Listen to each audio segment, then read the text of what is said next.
My family called me a disgrace at my brother's promotion party. 30 minutes later, his CEO walked in, shook my hand and said, "Well, if it isn't the owner of the heritage." What happened next changed everything, but let me start from the beginning. My name is Alex, and I'm 28 years old. For as long as I can remember, I've been the family disappointment. While my older brother Daniel climbed the corporate ladder with impressive titles and salary bumps, I remained the mysterious black sheep who worked somewhere doing something that my parents couldn't brag about at dinner parties.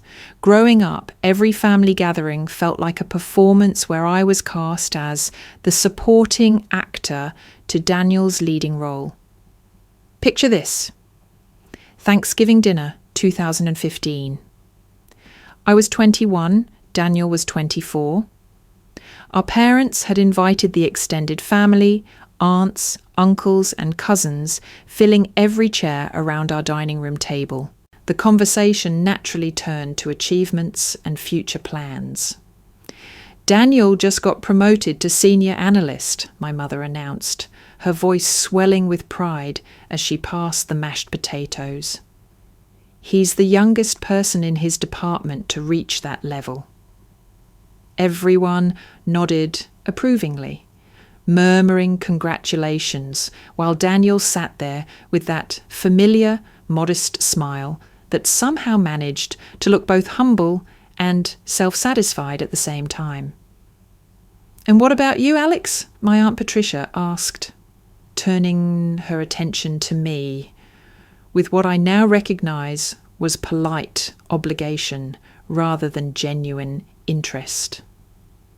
I had been working on launching my first business venture at the time, pouring every spare hour into building something from nothing. The late nights, the rejections, the small victories that felt enormous to me but would sound insignificant to others. How do you explain that kind of journey to people who measure success in job titles and steady paychecks? "I'm working on some projects," I said, keeping it vague because I'd learned that details only invited more questions I wasn't ready to answer. My father cleared his throat. That particular sound he made when he was about to say something he thought was wise, but usually just felt dismissive. "Alex is still figuring things out. Not everyone can be as focused as Daniel." The words stung, but what hurt more was seeing Daniel's reaction. He didn't defend me or redirect the conversation. He just sat there, soaking up the praise while I withered under the implied criticism. That was the moment I realised something fundamental about my family dynamic. I wasn't just the younger brother, I was the cautionary tale, the example of what not to become.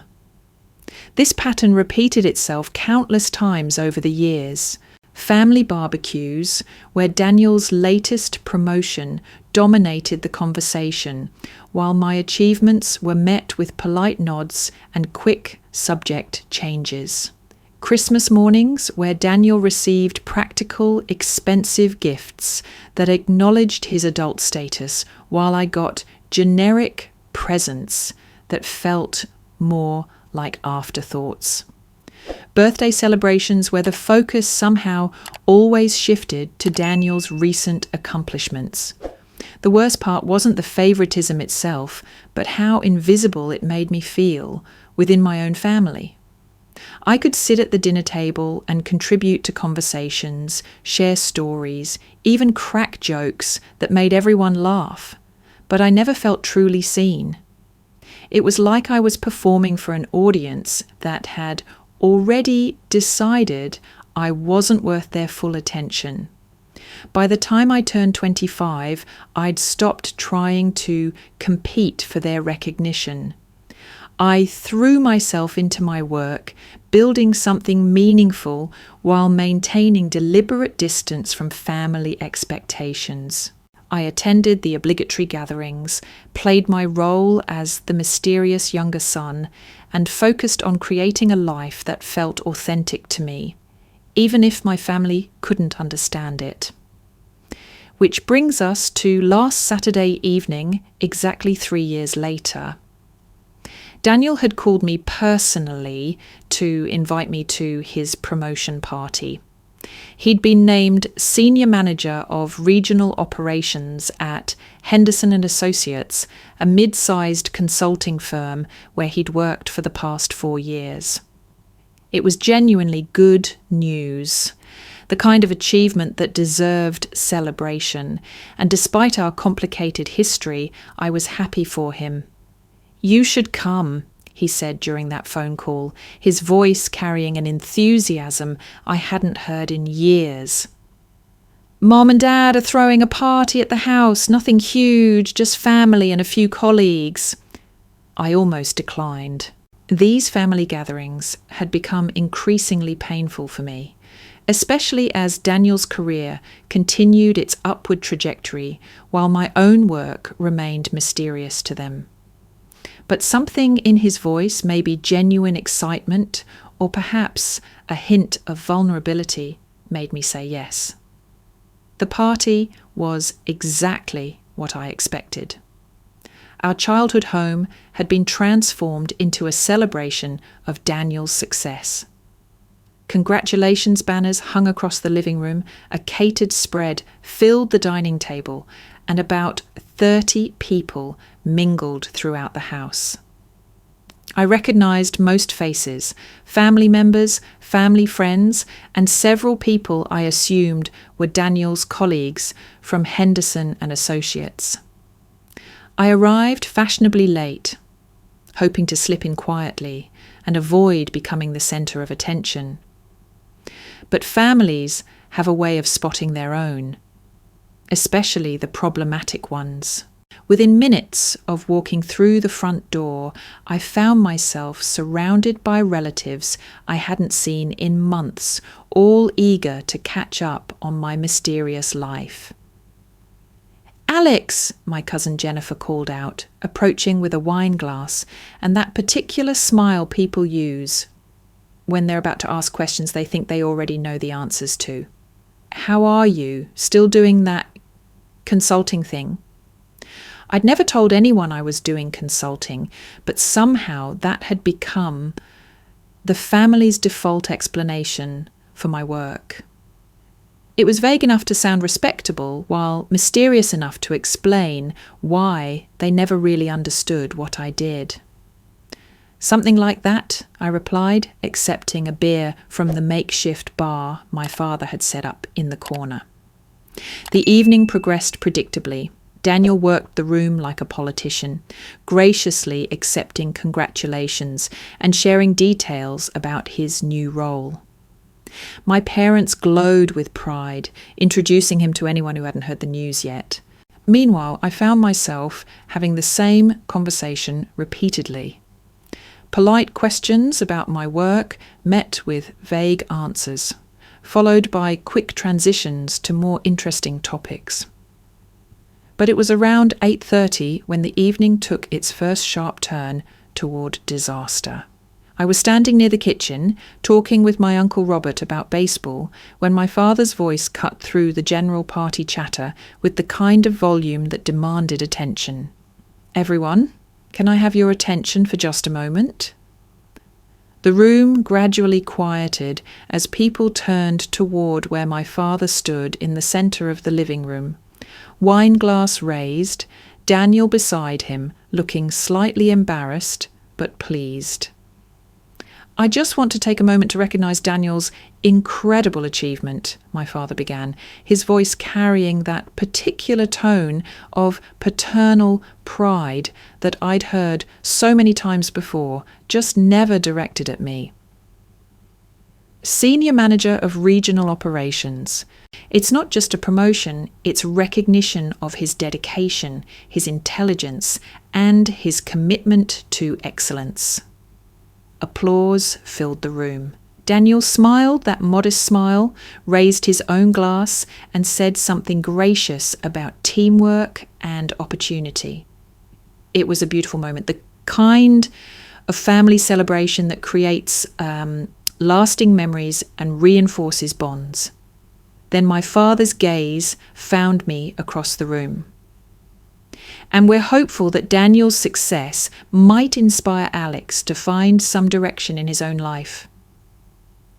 The words hung in the air like smoke from a fire that wouldn't die.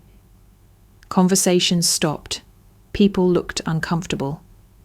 I felt every eye in the room turn toward me, some with pity, others with curiosity.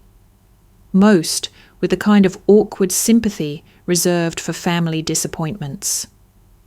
My mother, clearly sensing the tension, tried to smooth things over.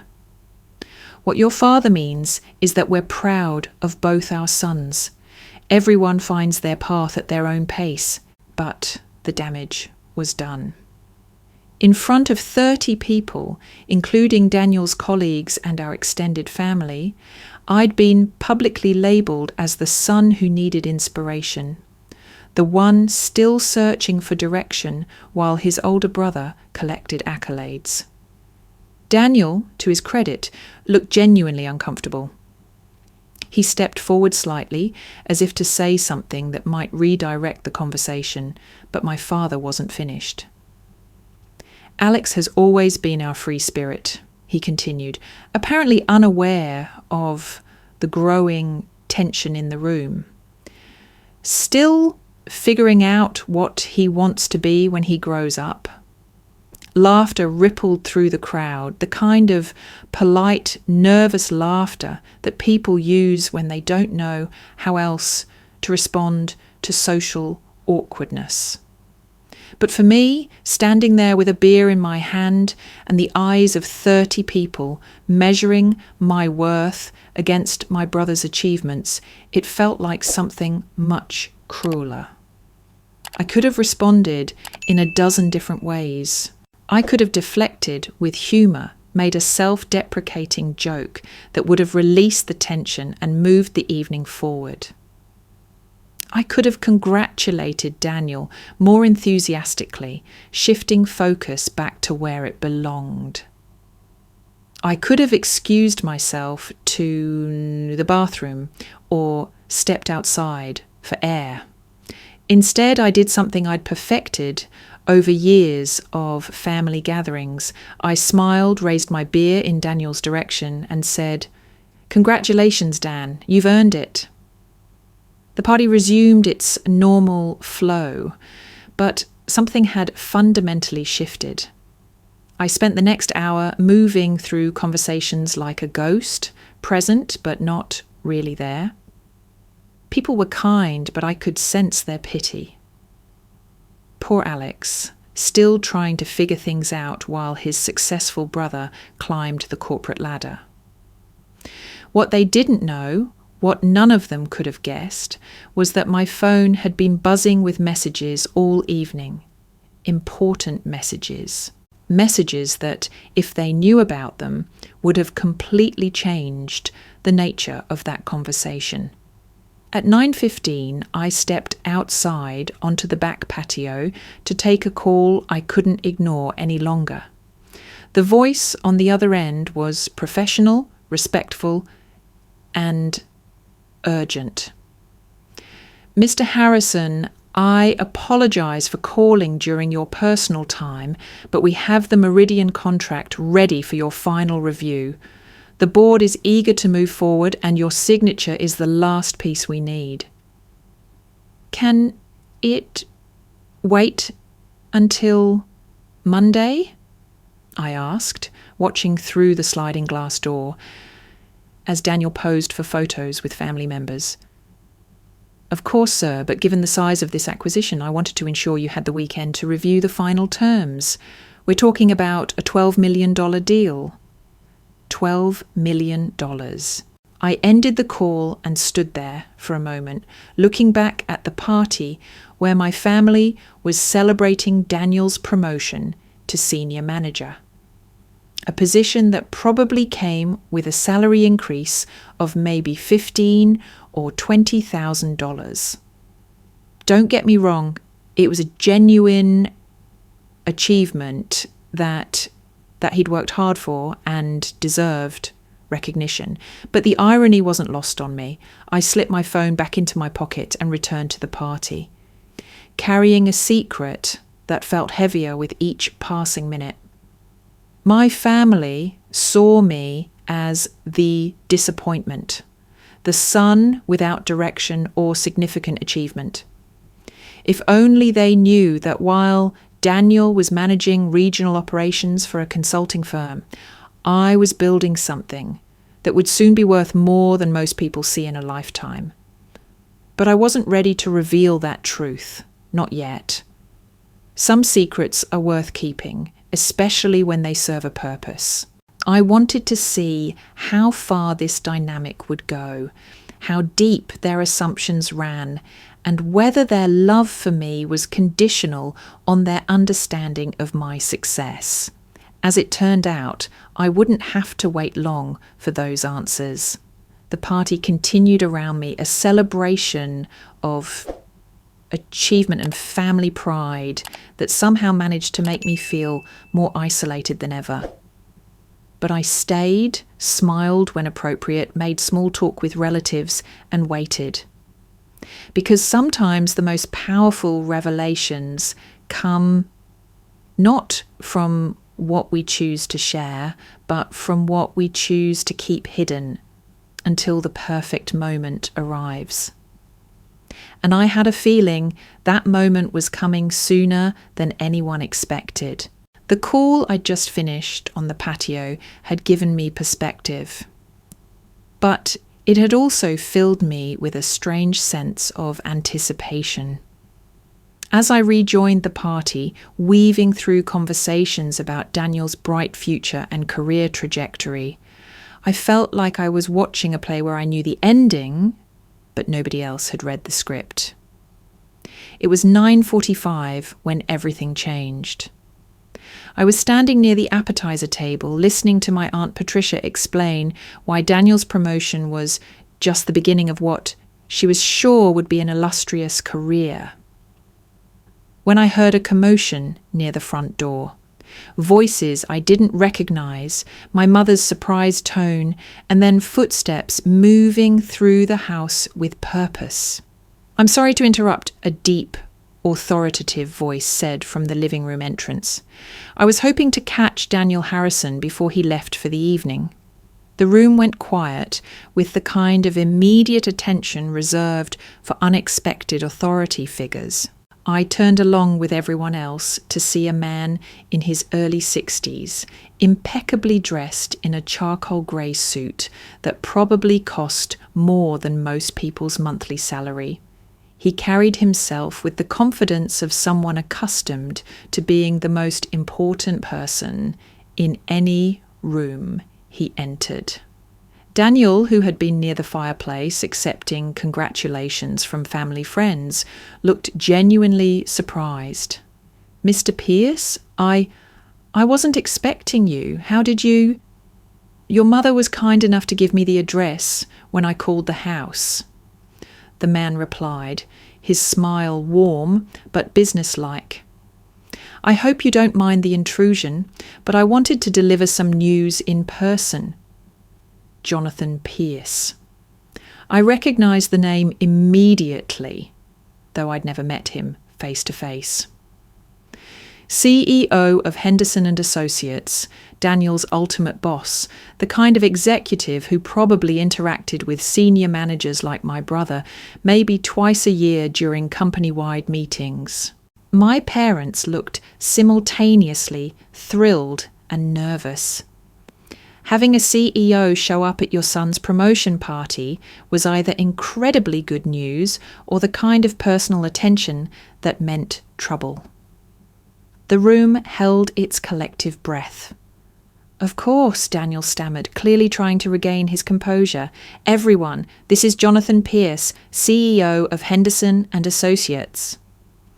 Pierce nodded politely to the room, but kept his attention focused on Daniel. I wanted to personally congratulate you on the promotion, Daniel. Regional operations is crucial to our expansion plans, and the board has high expectations. Daniel beamed, and I could see my parents practically glowing with pride. Their son wasn't just successful, he was successful enough to merit personal attention from the CEO of his company. This was the kind of moment that would become family legend, the story they'd tell at every future gathering. But then Pierce's gaze began scanning the room, and I felt something shift in my chest, a recognition that was impossible but somehow inevitable. I'm actually looking for someone else as well, Pierce continued, his eyes moving methodically from face to face. I was told Alex Harrison might be here tonight. The room went completely silent. I felt every eye turn toward me with a mixture of confusion and curiosity. Why would a CEO be looking for the family disappointment? Had I somehow gotten Daniel in trouble? Was this about taxes or legal issues they assumed I must have given my mysterious career? My father stepped forward with the kind of protective concern parents show when they think their child might be in trouble. Alex is my younger son. Is there some kind of problem? Pierce's attention found me across the room, and his entire demeanour changed. The professional smile became genuine, almost warm. He crossed the space between us with deliberate steps, and I could feel the room's tension ratcheting higher with each footfall. Alex Harrison, he said when he reached me, extending his hand with the kind of respect I'd never seen anyone show me in front of my family. Well, if it isn't the owner of the heritage. Time stopped. The words hung in the air like a revelation that rewrote everything everyone thought they knew about me. I could hear someone's sharp intake of breath, maybe Jennifer's wine glass hitting the coffee table, the subtle sounds of a room full of people trying to process information that didn't fit their existing understanding of reality. I shook Pierce's hand, maintaining eye contact, while acutely aware of 30 people watching our interaction with the kind of intensity usually reserved for car accidents or natural disasters. Mr. Pierce, I replied, keeping my voice steady, I wasn't expecting to see you here.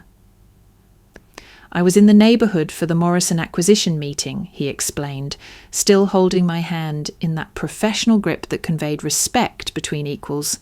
When I heard Daniel Harrison had been promoted, I couldn't help wondering if he was related to the Alex Harrison who owns Heritage Corporation. Small world, as it turns out. Heritage Corporation. The words settled over the room like snow, quiet but transformative.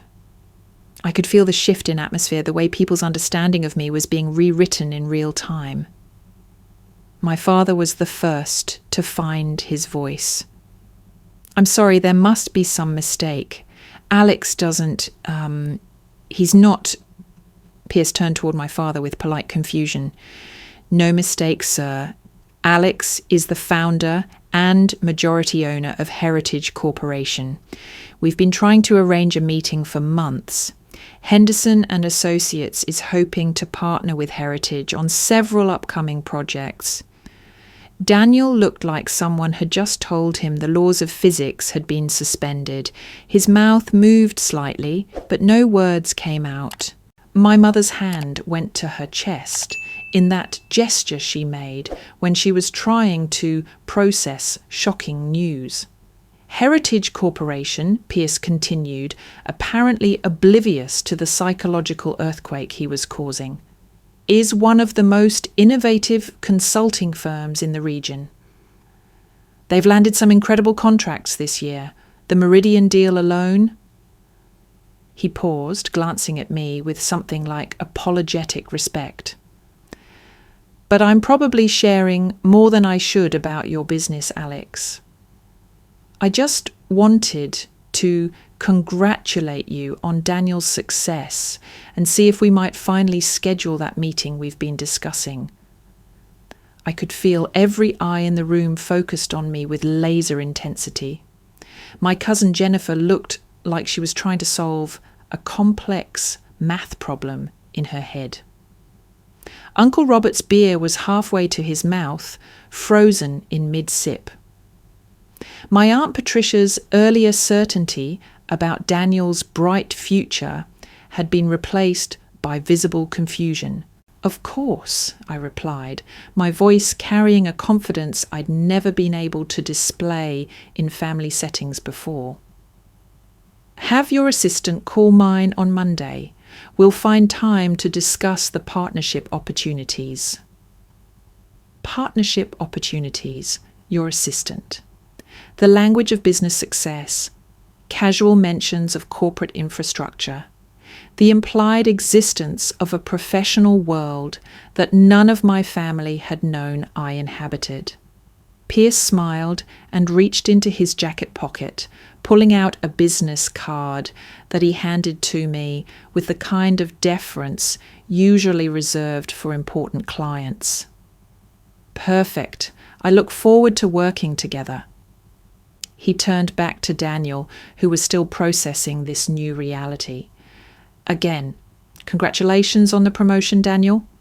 With your brother's success in the consulting world and your rise within Henderson Associates, your family certainly has reason to celebrate. Then he addressed the room with the practiced charm of an executive who knew how to exit gracefully. Thank you all for your hospitality. I hope you have a wonderful evening. And just like that, he was gone, leaving behind a room full of people who had just watched their understanding of reality get completely rearranged. The silence that followed was deafening. I stood there, still holding Pierce's business card, acutely aware that I had become the centre of attention in a way I'd never experienced with my family. But this wasn't the uncomfortable attention of being the disappointment or the mysterious black sheep. This was something entirely different. My father was the first to speak, his voice careful and measured. Alex, what just happened? I looked around the room at faces I'd known my entire life. People who had watched me grow up as the unsuccessful younger brother, the family member who couldn't seem to find his direction. Now they were looking at me like I was a stranger who happened to share their DNA. I own a company, I said simply, Heritage Corporation. A company, my mother repeated, as if testing the words to see if they made sense. What kind of company? Consulting, business development. We help other companies optimize their operations and identify growth opportunities. Daniel finally found his voice. You're my boss's potential partner? I looked at my brother, this man I'd spent my entire life being compared to unfavourably, and felt something I'd never experienced before in our relationship, sympathy. This revelation wasn't just changing how our family saw me, it was fundamentally altering his position as the successful son. Not your boss, I corrected gently. His peer, maybe his partner, depending on how the negotiations go. But you never said... Jennifer started, then stopped, apparently realizing she was about to state the obvious. I never said a lot of things, I replied. I've been building Heritage for the past 5 years. We started small, just me and a couple of partners working out of a shared office space. But we've grown significantly. My father was staring at me with an expression I'd never seen before. Not disappointment or gentle concern for my lack of direction, but something closer to awe mixed with confusion. 5 years, he said. You've been running a successful company for 5 years and never mentioned it? I mentioned it plenty of times, I said, my voice remaining calm despite the emotional undercurrent I was feeling. Every time someone asked what I did for work, I said I was working on projects, building something, finding my path. You all just assumed it wasn't working out. The truth of that statement settled over the room like dust after an explosion. They had assumed. Every family gathering where they'd treated my career as a work in progress. Every conversation where they'd spoken about my future like it was still unwritten. Every moment when they'd held Daniel up as the example of what success looked like. They had assumed, and I had let them. How successful? Daniel asked quietly. I looked at my brother, remembering every time he'd been praised while I'd been politely dismissed. Every family dinner where his achievements had dominated the conversation while my work had been treated as a hobby that might eventually amount to something. This year we're projecting revenue just over 40 million, I said simply. Someone actually gasped. I think it was Jennifer, but the sound came from somewhere behind me, so I couldn't be sure. 40 million, my father repeated, the number apparently difficult to process. Dollars? Dollars, I confirmed. The room had taken on the quality of a museum. Everyone frozen in place while trying to absorb information that challenged everything they thought they knew. I could see people doing mental calculations, trying to figure out what my personal income might be from a $40 million company, wondering how they had so completely missed the reality of my life. My mother was the next to speak, her voice smaller than I'd heard it in years. Alex, why didn't you tell us? It was the question I'd been expecting and the one I'd been dreading, because the honest answer revealed something painful about our family dynamic, something that would hurt people I loved despite everything. I wanted to see if you'd love me without understanding my success, I said quietly. I wanted to know if I mattered to this family as a person, not as a collection of achievements. The words landed like stones dropped into still water, creating ripples that spread through the room. I could see comprehension dawning on faces, the painful recognition of how they'd treated me not just tonight, but for years. Of course we love you, my mother said, but her voice carried a tremor that suggested she was beginning to understand the deeper implications of what I was saying. Do you? I asked, and the question was genuine, not accusatory. Or do you love the idea of me becoming successful like Daniel? Because for the past hour, I've been called a disappointment, someone without direction, a cautionary tale about not living up to potential. And now, suddenly, I'm worth different treatment because a CEO shook my hand and used the word owner. Daniel stepped forward, and I could see genuine distress on his face. Alex, I had no idea. If I had known... What? I interrupted, not angrily, but with curiosity. What would you have done differently? Included me in conversations about success? Defended me when Dad made jokes about my lack of direction? Treated me like I had value beyond my potential to someday achieve something worthwhile?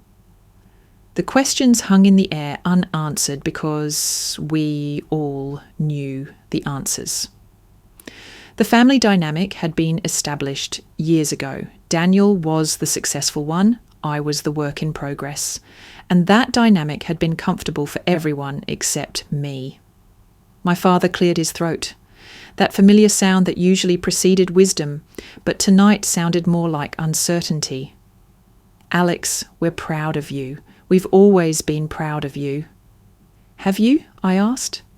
Because tonight, in front of 30 people, you announced that you hoped Daniel's success might inspire me to find direction in my life. You said I was still figuring out what I wanted to be when I grew up. Does that sound like pride to you? He had no answer for that, because there was no good answer. The words had been said, heard by everyone in this room, and they reflected a fundamental misunderstanding of who I was and what I had accomplished. I looked around the room one more time at faces that had known me since childhood but had never really seen me. People who had assumed they understood my story without bothering to ask for details. Family members who had measured my worth against Daniel's achievements and found me lacking. I need some air, I said, moving toward the sliding glass door that led to the back patio. But as I reached for the handle, my phone buzzed again. Another call I couldn't ignore, another reminder of the life I'd built while my family assumed I was still building it. I stepped outside and answered, aware that some people were probably watching through the glass, trying to piece together this new version of me that challenged everything they thought they knew. Alex Harrison, I said into the phone. Mr. Harrison, I apologise for the late call, but we've just received confirmation on the Portland acquisition. The deal closed an hour ago. Congratulations, sir. Heritage Corporation just became the owner of Morrison Industries. Morrison Industries, the company Jonathan Pierce had mentioned, and was the acquisition meeting he'd attended in the neighbourhood, another piece of the puzzle clicking into place. Thank you, I said, ending the call and standing alone on the patio where this all began. Through the sliding glass door, I could see my family and their guests still processing the revelation that had turned their understanding upside down. I could see Daniel talking animatedly with my parents, probably trying to make sense of how his younger brother had become someone his CEO wanted to partner with. I could see relatives whispering among themselves, reconstructing years of assumptions about the disappointment of the Harrison family. But I stayed outside, looking up at stars that had been there all along, just like my success had been there all along, waiting for the right moment to be seen. Tomorrow, everything would be different. The family dynamic that had defined my relationships for 28 years had just been shattered and would need to be rebuilt from scratch. The question was whether it could be rebuilt on a foundation of genuine love and respect, or whether it would simply shift to accommodate a new understanding of my value based on external markers of success. I wasn't sure I wanted to find out, but I knew I was finally ready to stop hiding who I was, even if the revelation changed everything about how my family saw me, even if it changed everything about how I saw them.